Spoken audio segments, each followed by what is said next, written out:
हा कारनामा बघाल तर तुम्हीही चक्रावून जाल।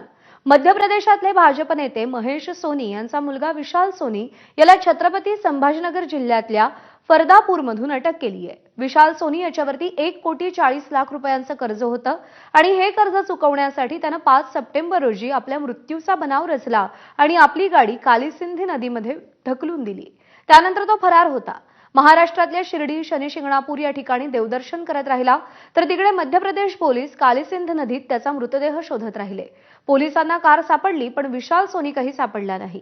10 दिवस नदीच्या 20 किलोमीटर भागात हे शोधकार्य सुरू होतं आणि 8 दिवसानंतर पोलिसांना हे प्रकरण भलतंच काहीतरी असल्याचा संशय आला।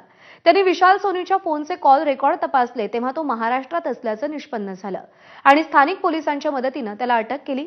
विशेष म्हणजे आपण जिवंत असल्याचं पोलिसांना कळलंय म्हटल्यावर विशालने स्वतःचे कपडे फाडले, अंगावर धूळ लावली आणि फरदापूरच्या पोलीस ठाण्यात जाऊन आपलं अपहरण झाल्याची तक्रार नोंदवली। पण मध्य प्रदेश पोलिसांनी संपर्क साधत त्याला अटक केली।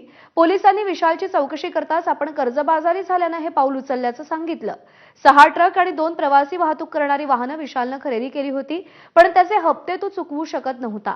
मरण पावल्याचं घोषित झालं तर सगळं कर्ज माफ होईल असा सल्ला कुटुंबियांनीच दिला होता, हेही विशालने सांगितलं।